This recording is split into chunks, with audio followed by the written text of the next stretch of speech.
Hello everybody, my name is Ashwani Sharma and this is your daily guidance program for SSC JEE 2023।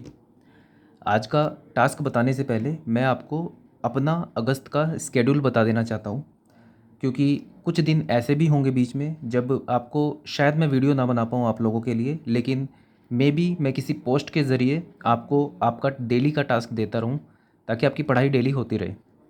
तो मैं आपको अपना एक schedule बता देता हूँ। मेरा 13, 14 और 16 को एक एग्ज़ाम है, एसडीओ का ही है, एई का। उसके बाद फिर मेरा 20 तारीख को एग्ज़ाम है, ये भी एई का एग्ज़ाम है। 21 तारीख को मेरे डॉक्यूमेंट वेरिफिकेशन है सीपीडब्ल्यूडी के लिए, एसएससी जेई के। उसके बाद मेरा 27 तारीख को एक एग्ज़ाम है, एई का ही है। और फिर 3 सितंबर को भी मेरा एग्ज़ाम है। ठीक है, तो ये मेरे इतने सारे एग्ज़ाम हैं अभी अगस्त में ही। इस बीच ऐसा भी होगा कि मैं सिर्फ ट्रैवल ही कर रहा हूँगा इन एग्ज़ाम्स को देने के लिए, तो शायद उस टाइम पे आपको मैं वीडियोस ना प्रोवाइड करा पाऊँ, या फिर मैं कोशिश करूँगा कि पहले मैं शूट कर लूँ। लेकिन जिस तरह से चीज़ें होंगी मैं आपको बता दूँगा। किसी दिन नहीं वीडियो आ पाएगी तो उस दिन आप रिवीजन रख सकते हो। बाकी मैं कोशिश करूँगा कि हर दिन की वीडियो मैनेज करने की, कि मैं पहले से ही बना के रख लूँ।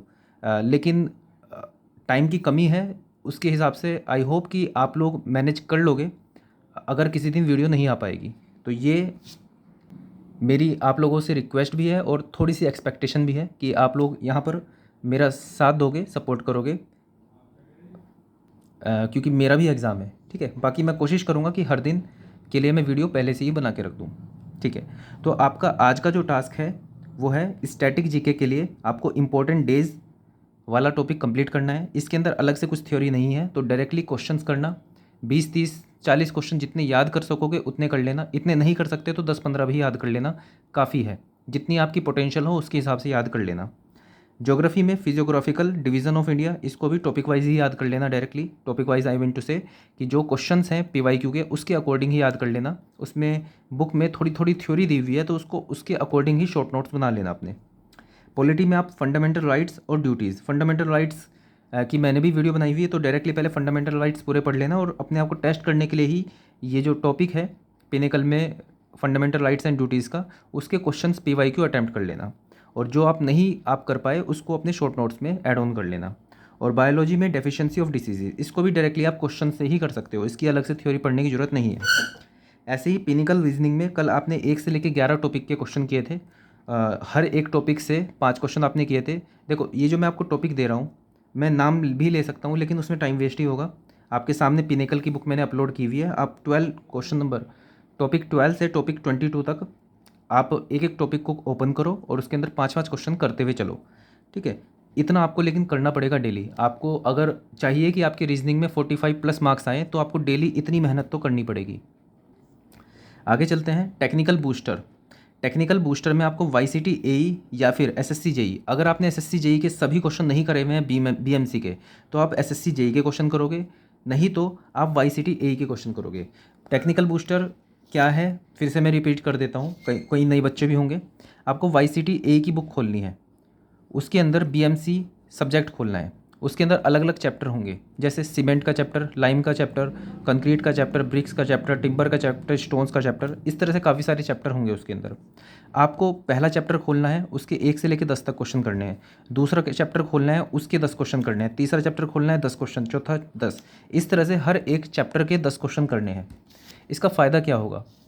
इसका फ़ायदा ये होगा कि आपका एक दिन में पूरा आपका सब्जेक्ट रिवाइज हो जा रहा है। कई बार ऐसा होता है कि जो सिली मिस्टेक्स हम करते हैं या फिर बहुत बेसिक से क्वेश्चन नहीं कर पाते हैं हम, उसका सबसे बड़ा रीज़न ये होता है कि हमने जब चैप्टर रिवाइज़ किया होता है और एग्ज़ाम के बीच में बहुत ज़्यादा टाइम गैप हम रख देते हैं। जैसे एग्ज़ाम से जस्ट पहले हम सभी चैप्टर रिवाइज़ नहीं कर पाते, सभी सब्जेक्ट रिवाइज़ नहीं कर पाते, 1-2 सब्जेक्ट छूट जाते हैं। जैसे आपने बीएमसी 5 दिन पहले पढ़ा और 5 दिन बाद आपका एग्ज़ाम था, तो हो सकता है कि सीमेंट के आप बेसिक से क्वेश्चन ना कर पाओ कि initial setting time, final setting time, या फिर डिफरेंट टाइप ऑफ सीमेंट में क्या क्या प्रोपोर्शन होता है, पोज़ोलाना में कितना पोज़ोलाना सीमेंट में कितना पोज़ोलाना होता है, कितना परसेंट होता है, ब्लास्ट फर्नेस लैग होती है। ठीक है, इस टाइप के। और इवन जो आपके पास विकेट सेपरेटस होता है, उसकी नीडल की डायमेंशन क्या होती है, अलग अलग केस में कंसिस्टेंसी कितनी होती है, ये बहुत बेसिक से क्वेश्चन होते हैं जो आपको लगभग 4-5 दिन में एक बार अपनी नज़रों के सामने से निकाल देने चाहिए। आप पूरा तो नहीं भूलोगे, लेकिन आपको ऐसा लगेगा कि शायद इसका ये था या फिर ये था, दो में आप कन्फ्यूज़ होगे और उस कन्फ्यूज़न की वजह से ही सिली मिस्टेक हो जाती है।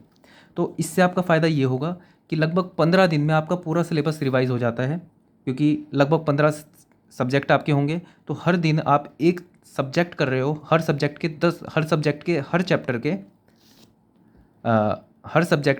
चैप्टर के 10 क्वेश्चन आप कर रहे हो, तो लगभग 10 क्वेश्चन में काफ़ी कुछ कवर हो जाता है चैप्टर का। तो आपको लगभग हर दिन आप रिवाइज़ कर रहे हो बहुत अच्छे से, तो एग्ज़ाम में ये चीज़ छलकेगी। और जो बेसिक क्वेश्चन आप गलत करते हो वो आप गलत नहीं करोगे। तो इसका क्या रोल है, इसका ये रोल है। प्लस इससे आपके शॉर्ट नोट्स भी बनते रहेंगे, जो फैक्ट्स आपको नहीं आते वो आप नोट डाउन करते रहोगे। दूसरा, जब आप क्वेश्चन कर रहे होंगे, जैसे आप फिफ्थ क्वेश्चन पे पहुँचे और आपको फिफ्थ क्वेश्चन में कुछ डाउट हुआ कि यार इसका मुझे चीज़ें याद नहीं आ रही है, तो आप तब शॉर्ट नोट्स अपने खोलोगे और उससे रिलेटेड थ्योरी पढ़ लोगे या फिर कॉन्सेप्ट होंगे वो देख लोगे। तो ये तरीका अगर जो आप अपनाओगे लॉन्ग टर्म में, ये बहुत ज़्यादा फ़ायदा देने वाला है आपको।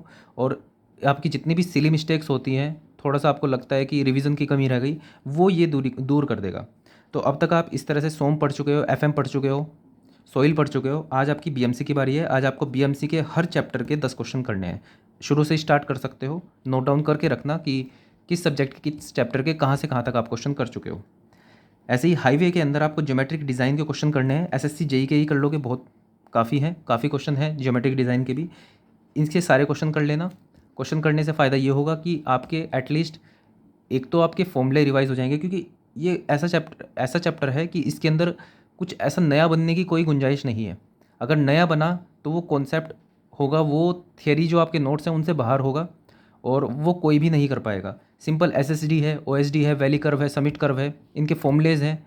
वो फॉर्मूलेज आप रिकॉल कर पाओ और उनको अप्लाई कर पाओ, इसके लिए आपको इसके क्वेश्चन प्रैक्टिस करते रहना पड़ेगा। ऐसा कुछ नया क्वेश्चन नहीं बनेगा, लेकिन वो जो बने हुए हैं क्वेश्चन उनको आपको गलत नहीं करना है। तो हाईवे में आपको ज्योमेट्रिक डिज़ाइन पढ़ना है। और सर्वे के अंदर कर्व्स वाला जो चैप्टर है एसएससी जेई का, उसके अंदर 11 क्वेश्चन है। इसका चैप्टर खोल के पढ़ने की ज़्यादा ज़रूरत नहीं है, ये 11 क्वेश्चन है, लगभग पूरा चैप्टर सीखने के लिए काफ़ी है आपको। जैसे ये कर्व है, ठीक है, इसके अंदर यहाँ पे टेंजेंट होती है, ये टेंजेंट होती है, यहाँ पे कर्व, यहाँ पे डिफ्लेक्शन एंगल होता है, ठीक है, यहाँ पे ये 90 डिग्री होता है, ये आर होता है, यहाँ से ऐसे मिला देते हैं। ये लॉन्गेस्ट कोड होती है, इसकी लेंथ कितनी होती है, यहाँ पे डेल्टा बाई 2 होता है, ये टेंजेंट होती है, ये पॉइंट ऑफ कर्व होता है, पॉइंट ऑफ टेंजेंट होता है। तो ये बेसिक चीज़ें आपको इस चैप्टर में इन 11 क्वेश्चन में देखने को मिल जाएगी। लगभग आपने अगर जो कर्व नहीं किया हुआ है चैप्टर, और आप ये 11 क्वेश्चन कर लोगे और इसके अंदर जितने भी कॉन्सेप्ट हैं उनको समझ लोगे, तो मतलब एक चैप्टर आपका और तैयार हो गया बहुत कम टाइम में। जो आप बिल्कुल छोड़ के जाने वाले थे और इससे एक दो क्वेश्चन आ जाते तो आपका काफ़ी नुकसान हो सकता था, क्योंकि बहुत बेसिक था ये। ठीक है, तो इसके आज ये 11 क्वेश्चन कर लेना, और सिर्फ 11 क्वेश्चन ही नहीं करने हैं, हर एक चीज़ समझ लेनी है, हर एक कॉन्सेप्ट समझ लेना है। तो आपका आज का टास्क तो ये रहेगा। बाकी मैंने अपना स्केड्यूल बता दिया है, तो आई होप कि आप लोग सपोर्ट करोगे जब मेरे बीच में एग्ज़ाम होंगे, और तब आपको उतनी गाइडेंस मैं ना दे पाऊँ तो आप लोग समझोगे इस बात को। ठीक है, अब थोड़े से डाउट्स ले लेते हैं, जो आपकी क्वेरीज आई हुई हैं उनको देख लेते हैं। लास्ट वीडियो में क्वेरीज तो कम है, लेकिन आप लोगों की बधाइयाँ हैं, जिनके लिए मैं बहुत बहुत थैंकफुल हूँ आप लोगों का, कि आपने इतनी बेस्ट विशेज़ मुझे दी, उसके लिए बहुत बहुत थैंकफुल हूँ मैं आप लोगों का। बाकी क्वेरीज़ मैं देख लेता हूँ, अगर जो इस बीच कहीं क्वेरी मुझे मिले तो। एक क्वेश्चन है कि G20 की मीटिंग सारी की सारी लर्न करनी ज़रूरी है क्या? बहुत कन्फ्यूज़न है। देखो, अभी मैं आपको जीके का जितना भी वर्क दे रहा हूँ उसका सिर्फ फंडामेंटल सा ये है कि पहली बात तो लक के ऊपर चीज़ें हैं, ठीक है। अब जैसे इंपॉर्टेंट डेज़ हैं, इंपॉर्टेंट डेज़ इतने होंगे कि आप इसको ही 10 दिन पढ़ोगे तब भी सारे इंपॉर्टेंट डेज़ कवर नहीं होंगे। आपको क्या करना है, आपको एक चीज़ का ध्यान रखना है कि जो PYQ में आ चुका उसे इम्पोर्टेंट मानना है, और वो जो आ चुका है वो हर एक बच्चे की नज़र में होगा। ठीक है, आपका अगर सिलेक्शन किस पे डिपेंड करेगा कि आपने बाकी बच्चों से ज़्यादा क्वेश्चन सही किए हैं। ठीक है, बाकी बच्चे के सामने क्या है, वही PYQs हैं। ठीक है, तो उसके हिसाब से आपको चलना है। किसी बच्चे ने अलग से बहुत मेहनत की है जीके में, तो ऐसा बहुत ज़्यादा हाई चांसेस हैं कि वो बाकी सब चीज़ों में लैग कर जाएगा। तो आपको जुडिशियसली, आपको बहुत ध्यानपूर्वक अवेयरनेस के साथ अपना टाइम यूटिलाइज़ करना है सभी चीज़ों में। टेक्निकल को ज़्यादा टाइम देना है। हाँ, तो आपको जैसे स्टैटिक जीके के इंपॉर्टेंट डेज हैं, आपको सिर्फ इतना करना है कि जितने आप ईमानदारी से बहुत इजीली याद कर सको, एक बार देख लो सारे क्वेश्चंस, कौन कौन से इंपॉर्टेंट डेज हैं, एनवायरनमेंट डे कब होता है, ओजोन डे कब होता है, ठीक है, इस टाइप की चीज़ें देख लो एक बारी।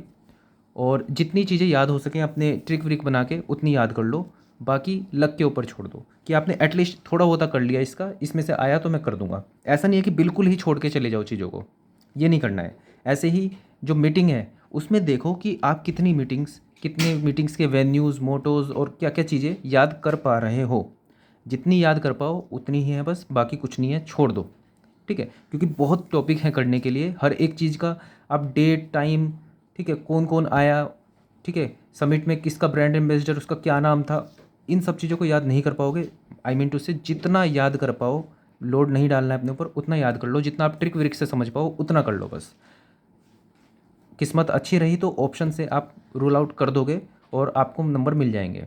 ठीक है, इतना समझो कि जो आप याद नहीं कर पा रहे वो कोई और भी नहीं याद कर पा रहा है। ठीक है, तो लेकिन हाँ ये ज़रूर है कि हर एक बच्चा पढ़ भी रहा है, तो जो आपको याद रह जाएगा वो दूसरे को भी याद रह जाएगा, तो इतना तो आपको पढ़ना पड़ेगा। आगे बढ़ते हैं। एक क्वेश्चन है कि क्वांट्स के लिए हिंदी में बुक मिल सकती है क्या? क्वांट्स शायद आप एप्टीट्यूड और रीजनिंग की बात कर रहे हो। शायद हिंदी में बुक नहीं है, लेकिन अगर आप समझना चाहो तो इंग्लिश में भी काफ़ी डिफरेंस नहीं होता है रीजनिंग और एप्टीट्यूड में। हाँ, एप्टीट्यूड में होता है क्योंकि इसमें स्टेटमेंट्स लिखे रहते हैं, लेकिन रीजनिंग में नहीं होता। क्वांट्स की मैं देख लूँगा अगर जो मेरे पास होगी, तो वैसे मैंने सभी अपलोड की हुई है। ठीक है, फिर भी मैं एक बार चेक कर लूँगा। शेखर सिंह का क्वेश्चन है कि वो फाइनल ईयर में है, क्या कर सकते हैं वो, मतलब क्या उन्हें पढ़ना चाहिए? देखो, नोट्स तो आप ये सब डाउनलोड कर लेना, मैं प्रोवाइड करा दूंगा कमेंट सेक्शन में, या फिर 10 सिविल बंदा टेलीग्राम चैनल से आप ले सकते हो। अपने हिसाब से थोड़ा पढ़ने की कोशिश करो।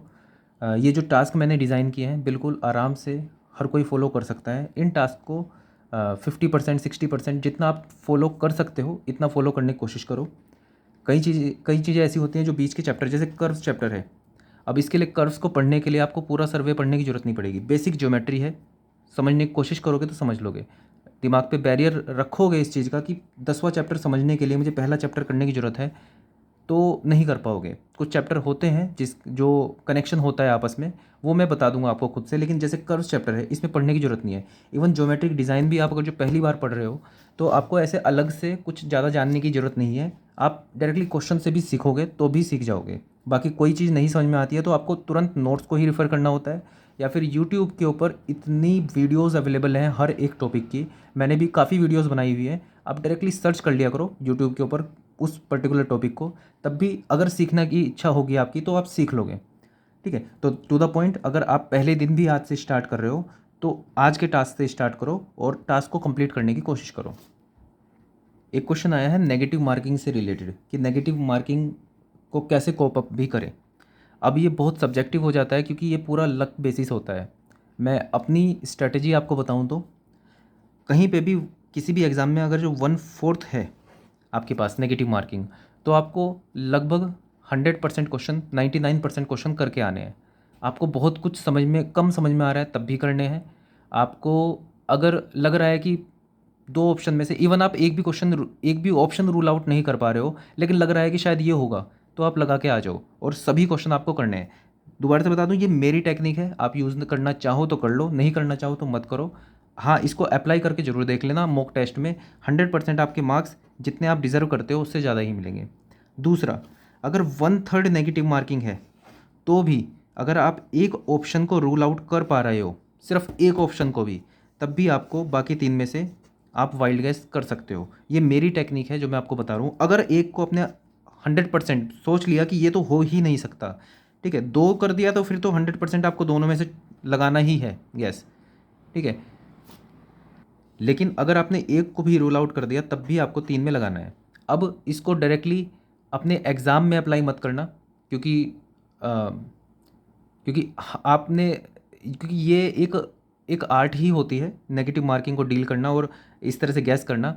आपको इसको क्या करना है, जो आप अपने मॉक टेस्ट जो है वो पूरा एक्सपेरिमेंट्स बेसिस ही होता है। आप उसके अंदर टाइम मैनेजमेंट सीखते हो, आप उसके अंदर सीखते हो कि किस तरह से क्वेश्चंस को अटैम्प्ट करना है, ठीक है, कब आपको तुक्का लगा देना है, ये आप मॉक टेस्ट से ही सीखते हो। तो इस बार ऐसा करना कि आप एक भी ऑप्शन को रूल आउट कर पा रहे हो अगर जो, तो बाकी 3 में लगा देना। फिर से मैं बता दूं, ये मैं खुद से अप्लाई करता हूँ अपने एग्ज़ाम्स में, आप अपने अकॉर्डिंग कर सकते हो। एक बार इसको एक्सपीरियंस करो, आपको फ़ायदा हो तो यूज़ कर लो, नहीं तो इसमें तो करना ही है। इसमें तो कोई डाउट है ही नहीं कि अगर आपने 2 हटा दिए तब तो आपको तुक्का लगा देना है बाकी दो में। तब आप इतना ज़्यादा सेफ साइड नहीं चल सकते कि आपको पूरा सही आंसर हो तभी आप लगाओगे, ठीक है। ऐसे तो सिलेक्शन मुश्किल हो जाता है, ठीक है। तो दो ऑप्शन हटा दिया तब तो लगाना ही है, फिर तो कुछ एक्सपेरिमेंट करने की भी ज़रूरत नहीं है। लेकिन इसको एक्सपेरिमेंट करके जरूर देख लेना कि अगर जो आपने एक ऑप्शन हटा दिया तो बाकी तीन में तुक्का लगा के मॉक टेस्ट में जरूर देखना कि आपके मार्क्स बढ़ रहे हैं कि नहीं बढ़ रहे हैं।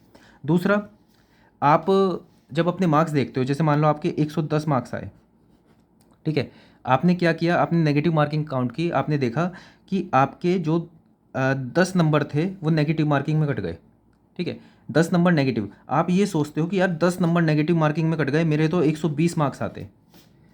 आपके दिमाग में ये चीज़ रहती है, लेकिन ईमानदारी से खुद से पूछो कि ये जो आपके 110 नंबर भी आए हैं तो इसमें कितने तुक्के आपके सही लगे होंगे।